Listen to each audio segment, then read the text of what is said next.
Imagine not being able to read the paper because your hands were shaking. Imagine not being able to read newsprint as your world faded to black. The National Federation of the Blind, Newsline, Indiana. Monthly Report.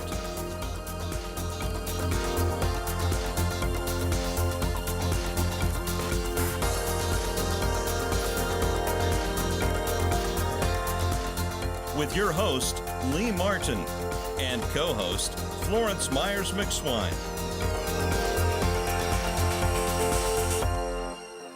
We want to welcome you back to our National Federation of the Blind, Newsline, Indiana Monthly Report.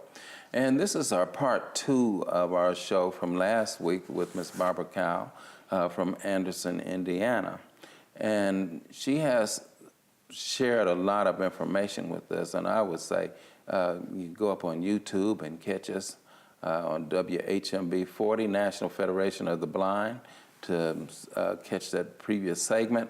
And also you can check out some of our other episodes that we have with WHMB 40. So the National Federation of the Blind does have a program that allows citizens that are blind and print challenged, even those that are blind and deaf, to read newspapers, magazines, TV guide listings, job listings. It's international newspapers and over 460 national publications and over 60 magazines. And watch our commercials, gather the information as it is scrolled across the screen and as it's narrated. There's great information there, and contact us and we'll get you signed up for the National Federation of the Blind Newsline. It is sponsored through our state Talking Book and Braille Library Services, and it is a free service. It's a free service, and once again, you can access it by using your landline phone, your mobile devices, your Apple devices. Talking Book and Braille Library, you can sign up there. They have a digital talking player that's given out free through the National Library of Congress. Your computer, there's just a multitude of ways to access this service, and you can use it anywhere in the country, and just not on one phone, but multiple phones. So, Barbara, I want to thank you for sharing with us last week, and let's get it going for this week. We're going to take a break here, and once we get it going again, look forward to what you have to say as with your adult life and coping with sight loss and the success that you had prior to ADA. So we'll be right back on WHMB 40.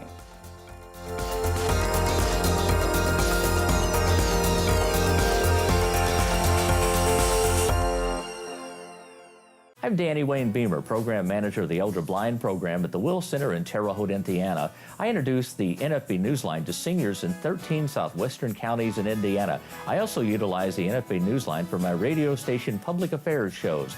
The NFB Newsline, experience it today. Learn more by calling 855-963-6476 or visit nfbnewsline-in.org. We are the nation's blind, and we read NFB Newsline.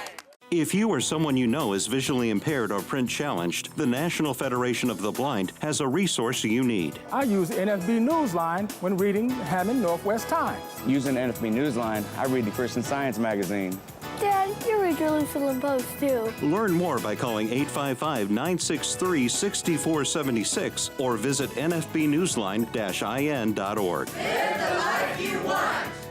Read NFB Newsline. It's free.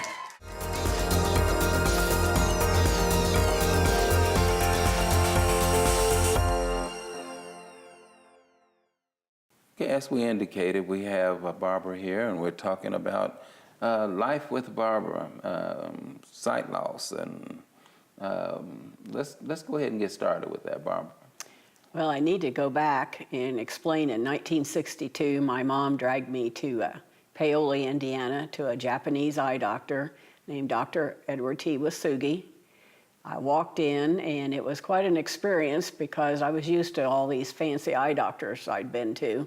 And we walked in, and the desk was covered with about, I don't know, a foot of paperwork on it, cracked chairs, beads at the door that went into the exam room. We went in there. Well, he came in with torn pants, paint on them, baseball cap, and my dad was a very, very strict starch person. He took one look at him, looked at my mom, and like, oh, what are you doing? And so we went back, and he had this old, outdated, green, ugly equipment, really old. And he scoped my eyes, and he said, what do you want? I said, I have a headache that I've had for 2 years. I beat a hole in my bedroom wall with my head because it hurts so bad. And I said, I want to get rid of the headache. That was December of 1962, and I've never had a migraine since. He put these god-awful contacts in that hurt so bad. And I had to wear them from the time I got up until I went to bed. So that's what I did. I went to bed early, like 5 o'clock. And then at the time, I couldn't see the big E on the chart standing right in front of it. I was colorblind, my eyes were crossed out, and I had the migraine headaches. And so the first thing he did was get rid of the headache, and then he started to work on getting rest. So by the time I finished my senior year in high school, that was December was my senior year, I could see to read with my nose on top of the book. And that's how I went through beauty school, because I could see as long as I had it right on top of my nose. But my eyes, he died in 1988, and I started going to Chicago to his brother and then his nephew up there. And then that's when it was finally diagnosed that I had Stargard's. It was not, that word never came up until 2000. And so I ended up going to Wabash to the other nephew, Brad Farlow, and he kept me going until 2004, and that's when I had to finally retire because I was having to pay the guy that worked next to me to do my haircuts, because I got to the point where I couldn't see to cut necklines. I couldn't feel them anymore. And so then the opportunity for the outreach center came up, and so I started with it on the board of directors, and then the pastor had to move to Louisville, and somebody needed to take over the group, so I said, I'll do it. I was the only one that volunteered, because I'd been trying to get a job where I could go and teach people with visual problems or was losing their eyesight, because I found that people, if the older they are when they lose their eyesight, the harder it is for them to cope. And it's really tough teaching them to do everything by touch instead of looking. You know, they want to still look and they can't. They need to learn to touch. And so they told me, I tried at the hospital because they had an opening for somebody for that type of work, but they said I couldn't have the job because I didn't have a college degree, even though I told them I had at least 50 years experience. I could help people. So when this came up with the outreach center, it was just perfect because I can help people. People call me, ask me questions, and I guide them to sources that help them. And our group is fantastic because we have a Bible study, we have a psychologist on duty that does a support group, we have a free lunch, and then I have a program. And every month is something different, and it doesn't have to do with the eyesight, because if you are visually impaired, you're not out in the world.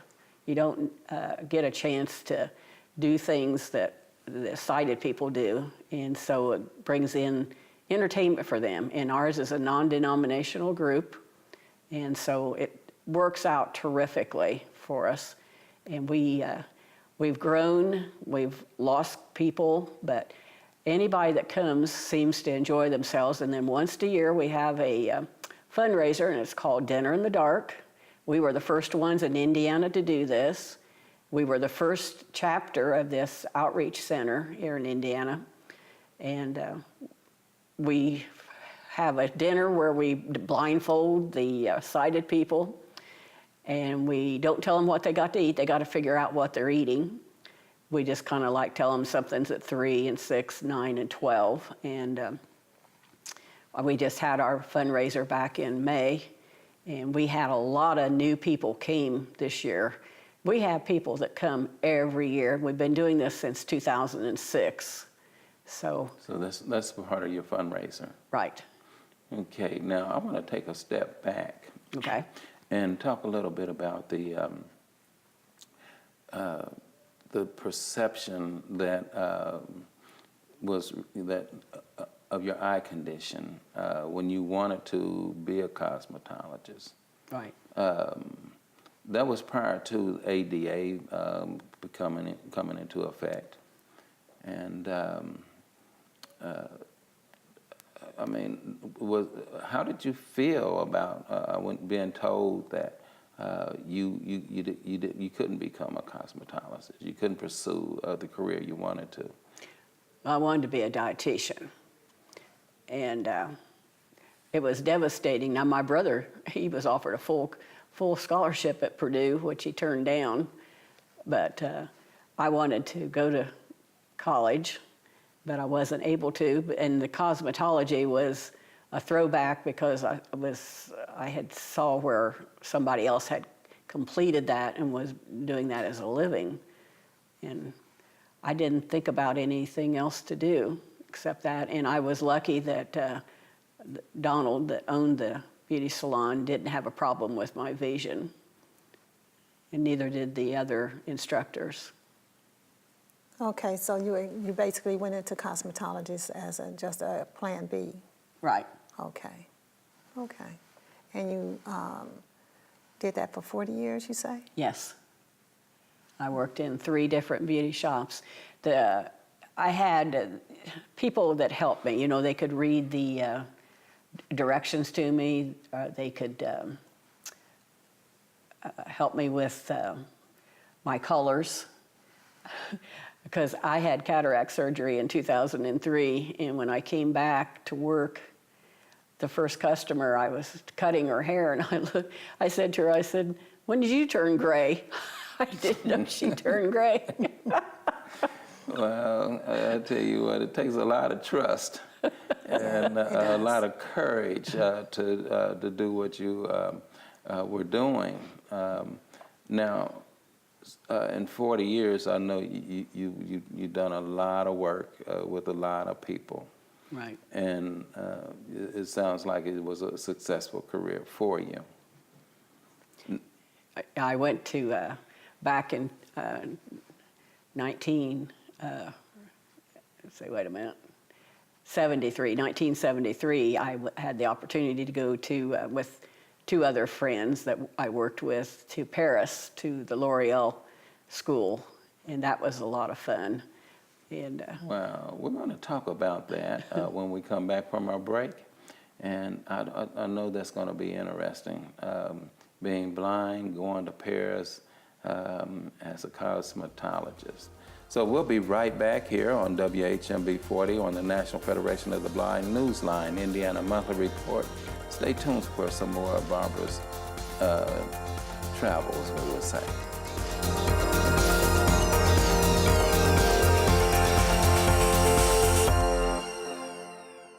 If you or someone you know is visually impaired or print challenged, the National Federation of the Blind has a resource you need. I use NFB Newsline when reading Hammond Northwest Times. Using NFB Newsline, I read the Christian Science magazine. Dad, you read Jerusalem Post too. Learn more by calling 855-963-6476 or visit nfbnewsline-in.org. Live the life you want. Read NFB Newsline. It's free. I am a blind vendor, and one of the things that I truly miss is reading Vending Times magazine.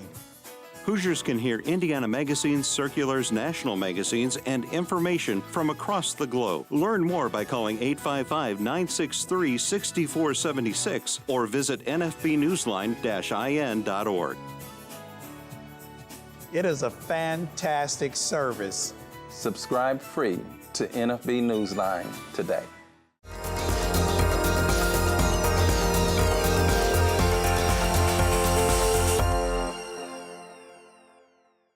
Okay, we're back here at the National Federation of the Blind Newsline Indiana Monthly Report, and we're speaking with Barbara Kyle.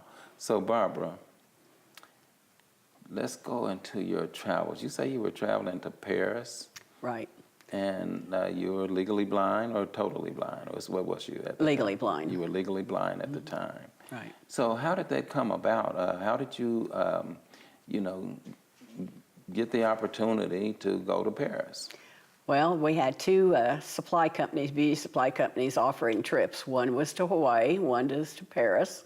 And I thought, oh, I can get to Hawaii anytime. I'll go to Paris. So two girls that I worked with, the three of us, we went up to Chicago to catch the plane in a hearse, because one of the girls, her boyfriend had a hearse, so we rode to Chicago in a hearse. Interesting. And we got up there, and the plane we were supposed to go to Paris on was broke down, so we spent 7 hours in the international airport, which they have no food. We couldn't leave our luggage because they wouldn't let us pack it, turn it in. And so we took turns going to the bathroom and going to get something to eat. We finally got on the plane, and we were supposed to have a direct flight to Paris. Well, we ended up in Montreal under big guns. They had some kind of a scare going on, and they brought everybody off the plane and held them in this room, all these big guns. And I called my grandmother, who didn't want me to go, and I said, guess where I am, Grandma? And so we finally made it to Paris. Well, on the way over, our plane was leaking. There was water coming through the roof. And so we got over to Paris, and there was 365 of us. And the guy got up in front and said, is everybody having a good time? And everybody screamed, no. And so L'Oreal put on the program, and so the first day they had a big fancy dinner dance for us, and then the second day they took us out to their factory, and we got to go through and see how they made everything, and they put on this humongous buffet for us. They even had little suckling pigs on the buffet. And when we got ready to leave, the bus was hemmed in, so they picked up the car that was in front of us, blocking us, and they put it up on the sidewalk. And then the next day we started classes with L'Oreal, and they put on classes for 3 days. And the last day they had a big model type show where they had models and everything. I went to Notre Dame, went to the Versailles. I went to Versailles by myself. I got on the bus and went by myself. I had guts back then, didn't I? And so that was coming home. We got stranded in Chicago because of a blizzard. And so I said I wasn't going anywhere I just wasn't going to go nowhere. Well, that was in March. In September, I was on a plane going to Myrtle Beach. And I haven't got to travel as much as I want, and I waited too late, because I went to Hawaii for my 65th birthday. I'm doing my bucket list now. And I couldn't see the Grand Canyon there, and couldn't see the flowers. So if this is this is something you really need to do when you can see. Yeah, and as we travel around, it's very interesting that you can't see, but you still can feel. Right. And you still can smell the flowers, and you still can feel the sunshine, and you can, there's a lot of energy that comes, even with sight loss, where we're not just allowing that to keep us down and keep us from achieving our dreams, Well, because you have achieved a dream working with the seniors up there in Anderson. And then the name of the group again is, what's the name of the group, Florence? It's the Anderson Outreach Center for the Blind and Visually Impaired. So, and you're outreaching, and I tell you, the group that you have there, I was just so impressed with them and the attentiveness and the assertiveness of the individuals that are there. And, I know that we would like to come back again and share with you and your group there. You have done a fantastic job. Now, you say the your outreach program, group. I'm sorry. I said, and your program director, and is this something that you were selected, or were you? I volunteered. You volunteered for it. We have, I have to announce that we have the other director. She is affiliated with the church, and she's the one that started gathering people to be on the board and help out. And her name is Teresa Armstrong, and she is in charge of the kitchen. And we have Liz Sternberg, we have Susie DePardue, and Karen Myers. We have a new lady, her name is Joy. And we also have drivers that pick up the people and bring them to our meetings, along with Nifty Lift in Anderson. We have that program available for people to come to our meetings. But it's a lot of people doing a lot of things. My job basically is I book the program. I call everybody to see if they're coming to make their reservations. Even though Bethany from the church, she is my secretary. She sends out my newsletters, but I call everybody every month to see if they're coming. I check on them to see how they're feeling, if there's anything they need, and then get their rides for them. And my daughter and I have cooked several of the meals for the dinner through the years, because she likes to cook too. And there's times when, medical reasons that she's had to come in and do the desserts for me, and my granddaughter too. She's very helpful, and my granddaughter's been coming since she was 3 years old, and the people are just crazy about her, and she's very, very helpful. And I think it's good that young people are around older people or people with problems, like this, and Aubrey's very good at that. Now, this group is not just for seniors, right? It's open to anyone that's... Anybody, and we have lots of people that have vision that have come as a guest or maybe been a speaker, and they come back every month. Even though they don't have a vision problem, they enjoy our group so much. Okay, now what's the address of the location again? You want me to do it? Yes. It's Christ Lutheran Church, 2751 North Scatterfield Road in Anderson. Okay, and we'll be running that across the screen, and it'll also be narrated. So we want to take this moment to tell you, Barbara, thank you for joining us. I would say I've enjoyed your travels, and I wish we had more time to share more. Maybe you can come back at another point in time, but you're doing a fantastic job in the Anderson area. And we're going to take us a short pause and come back to wrap the show up, so stay tuned.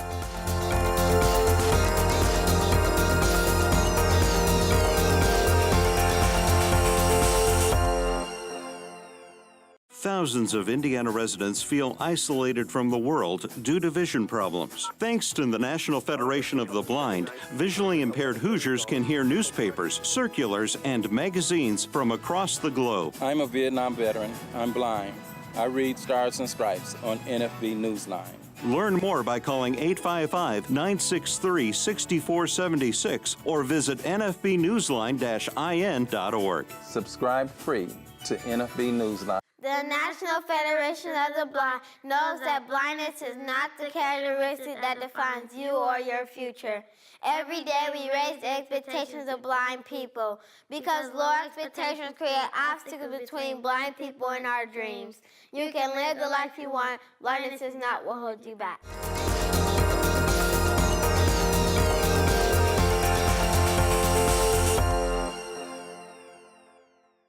We want to welcome you back to this wrap-up of our show with two-part series with Miss Barbara Cowell.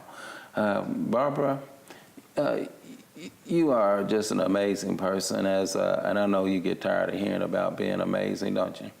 I don't consider myself amazing. I know what you mean. I mean, we're so amazing. You know, there's so many things that they say we're amazing about, but you're doing some great things up there in the Anderson area, and I'm sure that we have some individuals with the National Federation of the Blind that'll be in touch with you and want to come in and share with your group and see what all we can do to, work with your group as well. Be wonderful. Now, I know you done traveled to Paris, you done traveled to Hawaii and Vegas. And Vegas. Okay. Did you play any slot machines or anything out there? You win any money, or no? It was an IRS question. I just went to shows. Okay, you went to the shows and you enjoyed yourself. Oh yeah. So it's just because you're blind, that doesn't keep you from enjoying life. And encouraging others that are coping with sight loss how to enjoy life, whether it's with pulling together meetings, calling people up, doing all the legwork, getting them there so that they're comfortable, and letting them know that just because you lose your sight, you don't lose your life. My favorite thing to do is restaurants. I love to eat out. I love to cook. And you name a town, I can tell you where to eat. Right. Oh, well, we'll have to be talking soon then. Real soon. Now, Barbara? 1 minute. Now, it's been a pleasure having you on our show. Thank you. And when is your next meeting? Our next meeting is July 28th. We meet at 11 or 12, and it's 12 to 2 is the regular meeting, and then if you want to come to the Bible study or the support group, that's at 11. Mm-hmm. And we'll have a really good lunch, and then our program. And then the next meeting after that is August 25th. All right. And I have a lady coming that's going to do a program on monarch butterflies. Monarch butterflies. Interesting. Yeah. Well, thank you for being our guest today. Thank you. We really enjoyed you, as well as the information and what you're doing in the Anderson community. Thank you. Thank you. So if you believe it, you can achieve it. And Barbara has done just that. So stay tuned for us as we continue to bring you shows here on WHMB 40, the National Federation of the Blind Newsline, Indiana Monthly Report. Take good care. The National Federation of the Blind, Indiana Monthly Report. For more information, go to nfb-in.org or call 855-963-6476. That's 855-963-6476. The National Federation of the Blind encourages you to live the life you want.